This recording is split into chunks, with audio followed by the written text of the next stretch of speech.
오늘 하나님께서 우리에게 주신 말씀은 누가복음 13장 1절부터 21절까지의 말씀, 신약성경 117쪽에 있습니다. 누가복음 13장 1절부터 21절까지의 말씀을 우리 다 함께 천천히 봉독하도록 하겠습니다. 한 목소리를 함께 읽겠습니다. 그때 마침 두어 사람이 와서 빌라도가 어떤 갈릴리 사람들의 피를 그들의 제물에 섞은 일로 예수께 아뢰니, 대답하여 이르시되 너희는 이 갈릴리 사람들이 이같이 해 받음으로 다른 모든 갈릴리 사람보다 죄가 더 있는 줄 아느냐? 너에게 이르노니 아니라 너희도 만일 회개하지 아니하면 다 이와 같이 이 말이라. 망대가 무너져 치어 죽은 18사람이 예루살렘에 가한 다른 사람보다 죄가 더 있는 줄 아느냐? 너에게 이르노니 아니라 너희도 만일 회개하지 아니하면 다 이와 같이 망하리라. 이에 비유로 말씀하시되 한 사람이 포도원에 무화과나무를 심은 것이 있더니 와서 그 열매를 구하였으나 얻지 못한지라. 포도원지기에게 이르되 내가 3년을 와서 이 무화과나무에서 열매를 구하되 얻지 못하니 찍어버리라. 대답하되 이르되 주인이여 금년에도 그대로 두소서. 내가 두루 파고 거름을 줄이니 이후에 만일 열매가 열면 좋거니와 그렇지 않으면 찍어버리소서 하였다 하시니라. 예수께서 안식일에 한 회당에서 가르치실 때 18일 동안이나 귀신 들려 앓으며 꼬부라져 조금도 펴지 못하는 한 여자가 있더라. 예수께서 보시고 불러 이르시되 여자여 내가 내 병에서 놓였다 하시고 안수하시니 여자가 곧 펴고 하나님께 영광을 돌리는지라. 회당장이 예수께서 안식일에 병 고치는 것을 본 일할 날이 엿새가 있으니 그동안에 와서 곧 안식일에는 하지 말 것이라거늘 주께서 대답하여 이르시되 외식하는 자들아 너희가 각각 안식일에 자기의 소나 나귀를 외양간에서 풀어내어 이끌고 가서 꼴을 먹이지 않게 하겠느냐? 그러면 18해 동안 사람에게 안식일에 이 댐에서 푸는 것이 합당하지 아니하냐? 예수께서 이 말씀을 하심에 또는 반대하는 자들을 부끄러워하고 온 무리는 그가 하시는 모든 영광스러운 일을 기뻐하니라. 그러므로 예수께서 이르시되 하나님의 나라가 무엇과 같을까? 내가 무엇으로 비교할까? 마치 사람이 자기 채소밭에 갖다 심은 겨자씨 하늘 같으니 자라 나무가 되어 공중의 새들이 그 가지에 깃들였느니라. 또 이르시되 내가 하나님의 나라를 무엇으로 비교할까? 마치 여자가 가루 서말 속에 갖다 넣어 전부 부풀게 한 누룩과 같으니라 하셨더라. 아멘. 오늘 본문의 말씀은 예수님 시대에 우리 유대인들을 혼란하게 만들었던 그 두 개의 비극적인 사건을 언급하며 시작합니다. 첫 번째 사건이 1절에 기록되어 있는데 그것은 빌라도가 갈릴리 사람들을 학살했던 사건입니다. 그래서 그들의 피를 제물에 섞었던 일이 있었죠. 또 두 번째 사건은 4절에 기록되어 있는데 실로암 망대가 무너졌을 때 그 옆에 있었던 사람들이 그 망대가 무너지는 것에 깔려서 18명이나 사망했던 사건입니다.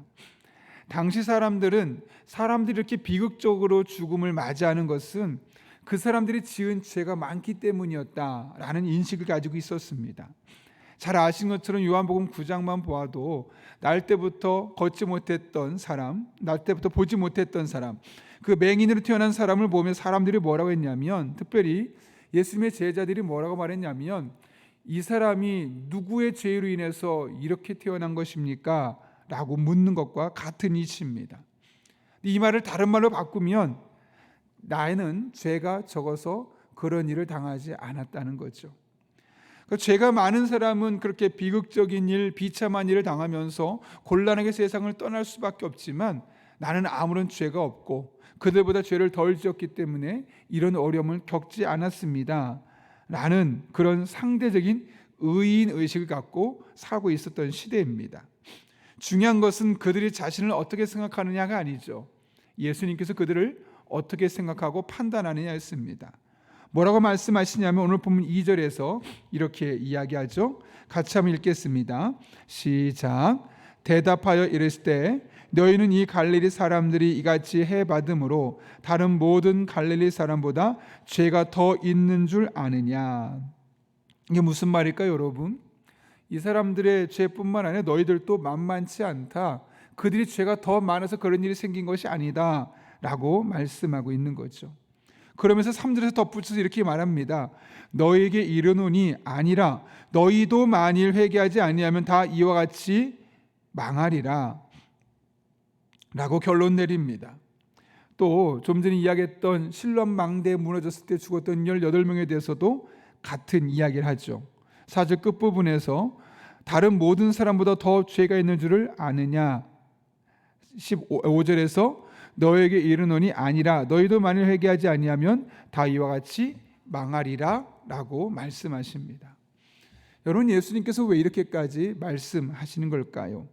이들은 자신들의 죄를 죄로 인식하지 않고 살아가고 있었습니다. 나는 상대적으로 더 낫지, 저렇게 나쁜 사람은 아니야. 물론 나도 실수하고 나도 죄를 짓지만 저들처럼 저렇게 학살을 당하고 저렇게 우연히 자연재해에 의해서 신랑망대가 무너질 때 그 밑에 깔려 죽을 만큼 급사할 만큼 내가 그렇게 나쁜 짓을 한 사람은 아니야 하면서 상대적으로 나는 그렇게 의인이었다라고 살아갔던 사람들입니다. 죄를 죄로 인식하지 않고 살고 있었던 그들에게 예수님 뭐라고 말씀하시냐면 너희도 똑같다. 너희는 죄를 전혀 짓지 않은 것이 아니야. 너희도 마찬가지야 라고 죄인이란 사실을 인식하게 하기 위해서 두 개의 사건을 언급하면서 너희도 만일 회개하지 않으면 저들과 똑같은 죄인이라서 망할 수밖에 없다라고 말씀하고 있는 겁니다. 그래서 그와 같은 과정을 통해서 하나님께로 다시 나아갈 수 있도록 그 기틀과 발판을 마련하기 위해서 이 두 가지 사건을 언급하게 된 것이죠. 여러분, 우리가 병원에 언제 가죠? 아프다, 이들이 있어서는 안 되겠다, 내 몸에 뭔가 문제가 있다라고 느낄 때 우린 병원을 찾아갑니다. 마찬가지입니다. 내가 죄인이구나, 나의 삶에 문제가 있구나, 나라고 특별하지 않구나 라고 자신의 죄에 대해서 인식하고 의식하기 시작할 때 우리는 그때 회개하게 되는 것이고 나의 연약함과 부족함을 인정하고 하나님께 나아가게 되어 있는 겁니다. 예수님께서 본문에 말씀을 하신 이유도 다르지 않습니다. 그런데 우리는 어떻게 합니까? 나에게 있는 들보는 보지 않으려 하고 상대방에게 있는 자그마한 죄악은 크게 보려고 하는 것이죠. 이 당시 그들이 갖고 있었던 의식과 그다지 다르지 않습니다. 마치 갈릴리에서 학살당한 사람들이나 신랑망대에서 죽은 사람들을 보면서 저들이 큰 죄를 지어서 저런 일을 당하는 거야 라고 판단했던 이들과 나도 실수 있지만 나의 실수보단 다른 사람의 실수를 더 끄집어내고 문제 삼고 그것을 가지고 나타내려 했던 사람과 크게 다르지 않다는 거죠. 그런 맥락에서 다른 사람을 판단하고 평가하고 비판하고 비난하기 이전에 혹시 나에게도 그와 비슷한 혹은 그와 동일한 혹은 그보다 더 클 수도 있는 허물, 죄가 있지는 않은가 늘 돌아보는 그런 삶의 자세가 우리에게 필요한 것이죠. 그리고 우리에게 죄가 있다면 하나님께 나아가서 회개하는 겁니다. 우리의 죄를 그대로 이야기하고 용서를 구하는 것. 그런데 사실 회개보다 더 중요한 것이 있습니다. 그것은 바로 회개하기 이전에 죄를 짓지 않는 것이죠. 죄를 멀리 하는 것이죠. 소 잃고 외양간을 고치는 것은 시간 낭비고 에너지를 낭비하는 겁니다. 때로는 누가 보면 어리석은 행동처럼 보일 수도 있는 것이죠.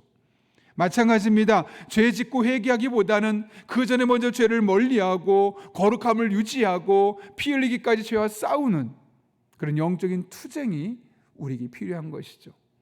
젊은 나이에 피 끓는 그 요셉에게 그의 주인이 성적으로 유혹했을 때 눈 한번 딱 감을 수 있지만 피 흘리기까지 싸웠던, 자신이 감옥에 갈 수 있는 억울한 누명을 쓸 수 있을 것을 알았음에도 불구하고 그 자리를 박차고 나아갔던 요셉과 같은 그 단호함이 죄를 죄를 지을 수밖에 없는 상황에 맞닥뜨릴 때 우리가 마땅히 취해야만 하는 영적인 자세라는 겁니다.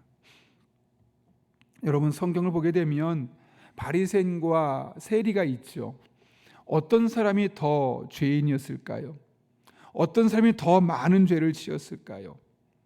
처음에는 아마도 세리가 더 많은 죄를 지었을 겁니다. 그런데 예수님은 세리의 죄보다는 바리새인의 죄를 훨씬 더 심각하게 보십니다. 왜냐하면 세리는 내가 죄인입니다 하고 감히 하늘을 향해서 얼굴도 드지 못했고 가슴을 치면서 하나님, 저를 불쌍히 여겨 주십시오. 저는 죄인입니다 라는 자세로 나아갔습니다. 반면에 누가복음 18장 보게 되면 바리새인은 서서 따로 기도하여 이르되 하나님이여, 나는 다른 사람들 곧 토색, 불의, 간음을 하는 자들과 같이 아니하고 이 세리와도 같이 아니함을 감사하나이다. 나는 일에 2번씩 금식하고 또 소득의 11조를 드리나이다 라고 했다고 합니다. 내가 얼마나 하나님 앞에 부족하고 실수하고 잘못했고 나도 죄를 지을 수 있다는 사실을 인정하고 인식하고 하나님 앞에 겸손한 마음으로 나아가기보다는 그래도 내가 쟤보다는 낫지, 그래도 내가 쟤보다는 좀 더 기도 많이 하고 쟤보다는 조금 더 11조를 철저하게 하고 저 사람보단 그래도 내가 인격적으로나 사회적인 지위로 보나 좀 나은 사람이지, 하나님 앞에 나아가서 그렇게 기도하고 있었다는 거죠. 그런데 그 동일한 현장에 그 이야기를 듣고 있는 세리가 어떻게 됐다고요? 멀리 서서 감히 눈을 들어 하늘을 쳐다보지도 못하고 다만 가슴을 치며 이르되 하나님이여 불쌍히 여기소서, 나는 죄인이로소이다 하였느니라 라고 고백하고 있는 것이죠. 하나님께서 어떤 기도를 기뻐하시겠습니까? 어떤 사람의 삶의 자세를 기뻐하시겠습니까? 물론 세리가 처음에 잘못했었던 사람임은 분명하지만 하나님을 믿고 예수님을 영접하고 그의 삶에 자신의 죄인됨을 인식하고 나는 연약합니다, 부족합니다, 나를 불쌍히 여겨주십시오 라는 마음으로 기도의 자리에 나아갔던 그 세리가 그 뒤로 일상에서 어떤 삶을 살겠습니까? 더 바리새인보다 죄를 짓지 않으려는 마음이 있지 않았겠습니까? 14절은 이렇게 말합니다. 내가 너에게 이르노니 이에 저 바리새인이 아니고 이 사람이 의롭다 하심을 받고 그의 집으로 내려갔느니라 라고 말씀하시죠. 오히려 많은 사람이 손가락질했던 그 세리를 예수님은 칭찬하고 계셨다는 겁니다. 이유가 무엇입니까? 바리새인은 자신의 연약함과 죄인됨을 인정하기보다는 내가 잘하고 있는 것, 내가 수고한 것, 노력한 것 위주로 보았던 겁니다. 그러니 나 정도 되면 그렇게 어마어마하게 좋은 사람은 아니겠지만 그래도 not bad, 나쁘지는 않지 라고 생각했던 인식이 있었던 반면 바리새인은 매 순간순간 나는 연약합니다, 나는 죄인입니다, 나는 부족합니다, 자신이 잘한 것보다는 부족한 것을 기억하고 이것을 이것을 의지해서 하나님 앞에 기도하게 되었던 것이죠.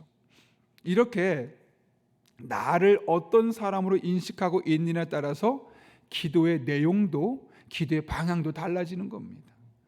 똑같은 시간에 앉아서 바리새인이 했던 기도와 세리가 했던 기도의 질을 보십시오.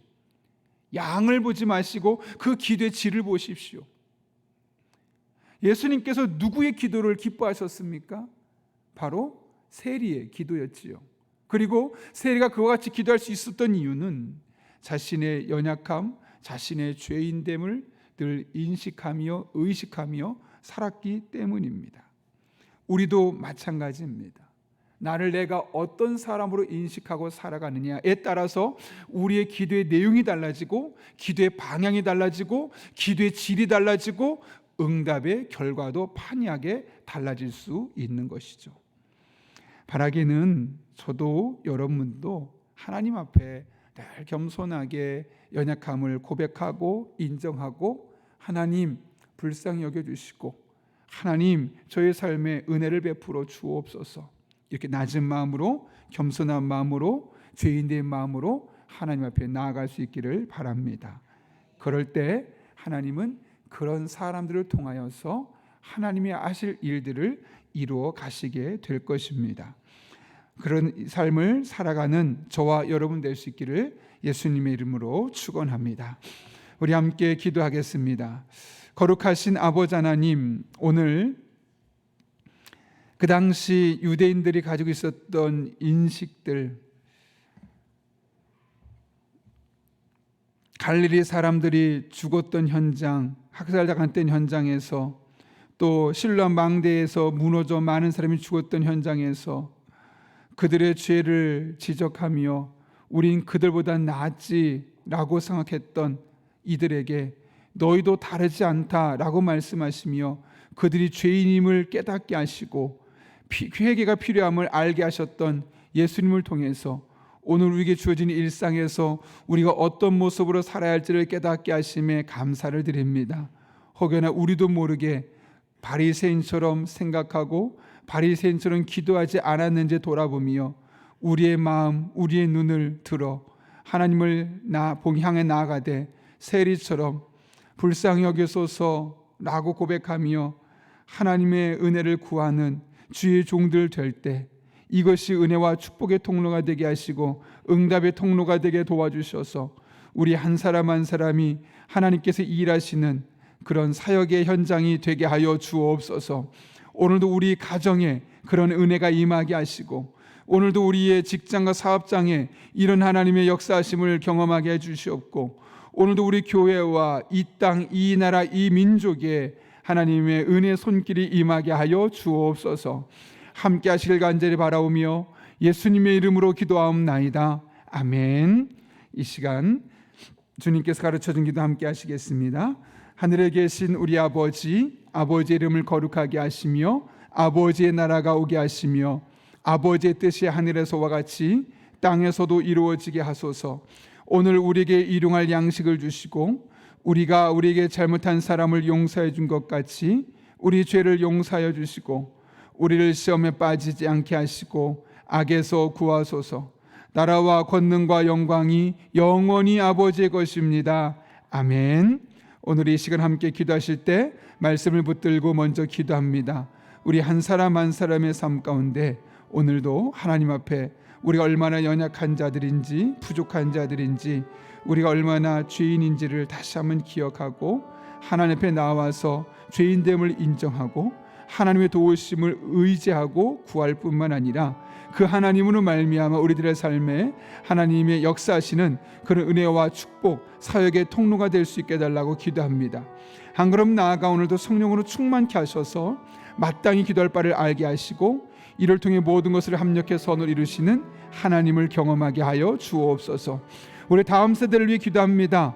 다음 세대들이 하나님을 인격적으로 만나게 하시고 다니엘처럼 뜻을 정하여 거룩한 습관을 가지고 자신을 더럽히지 않고 이 시대를 이끌어가는 하나님의 사람으로 성장할 수 있게 하여 주옵소서.